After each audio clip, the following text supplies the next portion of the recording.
Bien bonjour, c'est Philippe Giraud pour la troisième partie de ce tutoriel consacré aux fonctions de date, aux mécanismes de date en JavaScript. Donc dans le premier épisode, si je peux dire, on a vu comment fonctionnaient les événements temporels, soit timer, soit intervalle.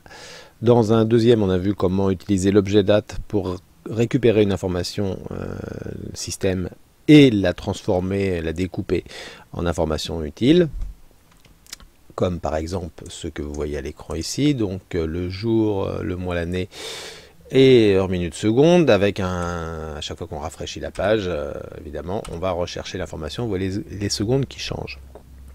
Dans le troisième épisode, on va donc combiner les deux pour que cette information ici, heure, minute, seconde, soit rafraîchie automatiquement et nous propose donc une horloge temps réel. Alors au niveau du code, il n'y avait pas grand chose. Au niveau du HTML,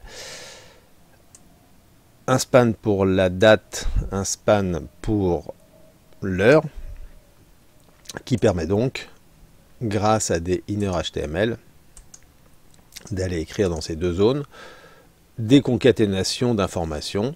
Ici, je vais aérer un petit peu. Jour de la semaine récupéré grâce au tableau. Le jour dans le mois récupéré dans le tableau, l'année, et heure, minute, seconde séparés par des deux points. Et c'est donc cette partie-là qu'on va, au lieu de la lancer une seule fois lors du load de la page, on va la lancer grâce à un timer. Donc ça veut dire que je vais commencer par prendre ce code-là et par le déplacer ici, donc le sortir du load. Et je vais, pour que ça soit facile à manipuler, je vais le déclarer dans loupé, une fonction que je vais appeler lire date et que je vais encadrer ici avec des accolades. Donc voilà une fonction lire date. Donc là du coup, si je teste comme ça, ma page revient à l'heure par défaut qui est dans le HTML et n'est plus mise à jour, puisque j'ai créé une fonction, mais comme pour l'instant je n'appelle pas la fonction, il ne se passe rien. Alors évidemment, si je veux faire au moins ce que ça faisait avant, il suffit que j'appelle ma fonction ici, lire date.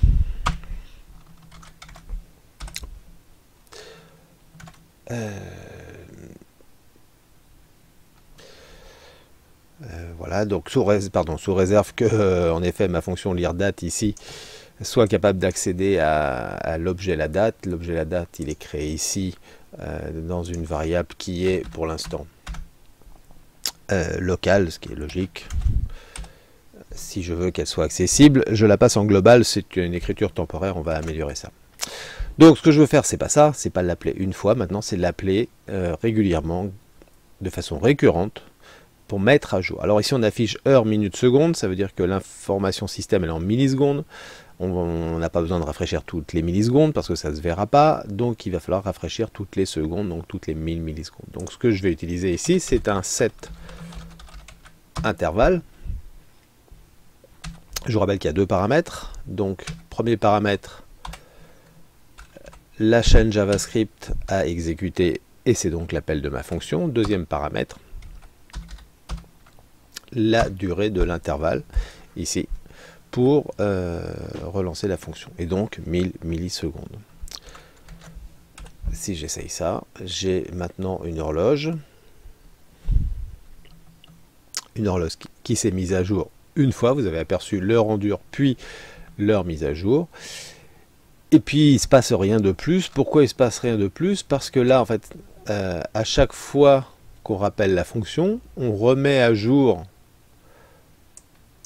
un contenu, mais à partir de la même variable, la variable la date, celle qui a été initialisée une fois ici. Donc on a lu l'heure système qu'une seule fois au moment du load de la page. Donc évidemment, ça ne marche pas parce que je rafraîchis mon timer, mon intervalle, on suppose qu'il fonctionne, on fait confiance au système. Simplement, il vient écraser une valeur par la même valeur et donc évidemment, on ne voit rien à l'écran. Donc ça marche pas. Alors, c'est ce que je vous disais tout à l'heure. Je vais remettre ma variable locale, ce qui est plus propre au niveau d'une fonction. Mais ce que je vais faire surtout, c'est que je vais copier cette ligne-là, pour que à chaque fois que la fonction va se lancer, on va retourner lire la nouvelle heure. Et c'est cette nouvelle heure qu'il va falloir afficher à la place de l'ancienne. Donc j'utilise le même nom de variable puisque ce sont des variables locales. J'ai pas de problème avec ça, ça ne va pas se mélanger. Elles n'existent qu'à l'intérieur des fonctions. Je relis la date et j'affiche heure, minute, seconde de cette nouvelle date. Et donc vous voyez, vous allez apercevoir un 10h27 qui apparaît, puis 11h22 et 2 secondes, et 3 secondes, et 4 secondes, et 5 secondes, etc. Alors, il y a, après, une fois qu'on arrive à faire ça, bah, quelque part, on a à peu près répondu aux besoins. Il y a deux petits problèmes. Il y a un premier problème qui est, pendant une seconde, on voit apparaître l'information qui est dans le HTML ici, c'est-à-dire le 10h27 qui est là. Alors, on pourrait se dire, cette information ne sert à rien puisqu'on vient la remplacer, donc on pourrait l'effacer comme ça. Du coup, est-ce qu'on résout le problème ?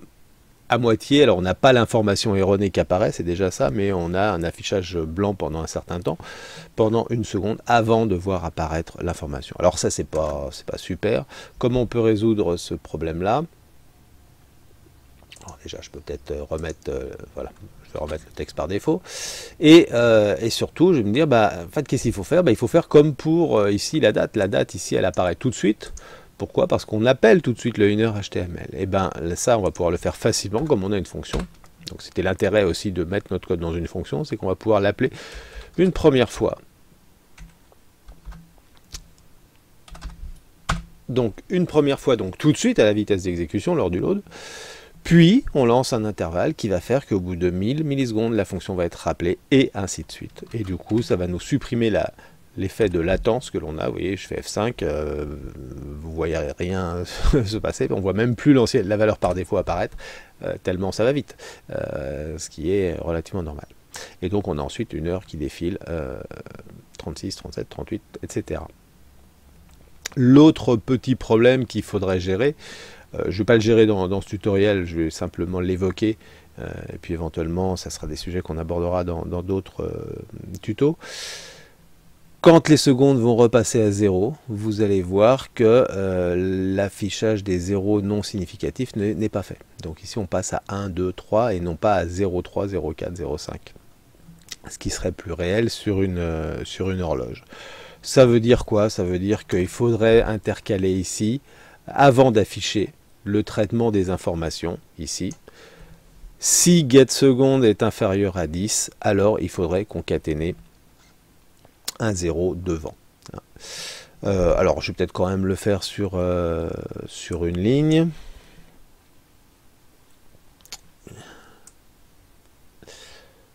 Comment on ferait ça? On dirait ici if la date getSecond est strictement inférieure à 10,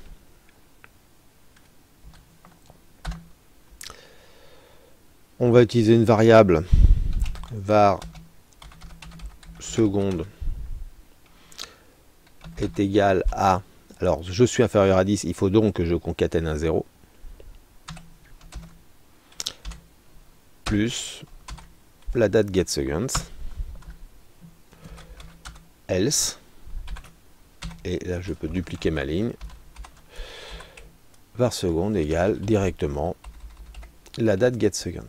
Et du coup ici, au lieu d'afficher la date.getSecond, je vais afficher ma variable seconde.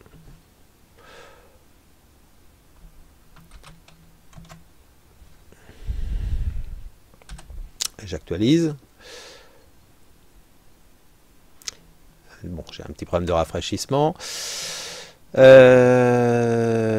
Oui, ici j'ai remplacé, donc ici c'est une variable et non plus une fonction, donc il n'y a pas de parenthèse. Ici donc a priori mon horloge fonctionne, 43-44. Évidemment pour vérifier si ça fonctionne, il va falloir attendre de repasser à 0 et voir si les zéros non significatifs se rajoutent. 57, 58, 59, 00, 01, 02, etc. Voilà, bon, vous comprenez que ce que j'ai fait sur les secondes, il faudrait le faire sur les minutes aussi. Bon, c'est pas le cas ici puisqu'il est 11h27, donc il faudrait attendre 12h00. Il faudrait rajouter le même test avant, c'est-à-dire tester si la valeur est inférieure à, et soit on concatène le 0 non significatif, soit on ne le concatène pas et on affiche directement la valeur. Voilà, donc on a combiné maintenant, on pourrait dire trois sujets. Premièrement, un objet date et des méthodes qui permettent d'aller récupérer des informations, jour, mois, année, heure, minute, seconde. Deuxième sujet, on a intégré aussi dans l'exemple l'utilisation de deux tableaux ici pour aller convertir des numériques en chaînes de caractères, donc des espèces de tableaux de référence. Troisième sujet qu'on vient d'intégrer, on rajoute les mécanismes automatiques de timeout pour automatiser une action qui va se dérouler régulièrement à un intervalle de temps fixé. Les applications sont multiples. Afficher l'heure n'est qu'un exemple de tutoriel. On peut faire après de l'animation de bannières, de tester selon l'heure ce qu'on affiche. Après on peut faire tout ce que l'on veut avec ces informations de déclenchement et d'informations qui permettent de faire des tests. Voilà, je vous remercie, à bientôt. Au revoir.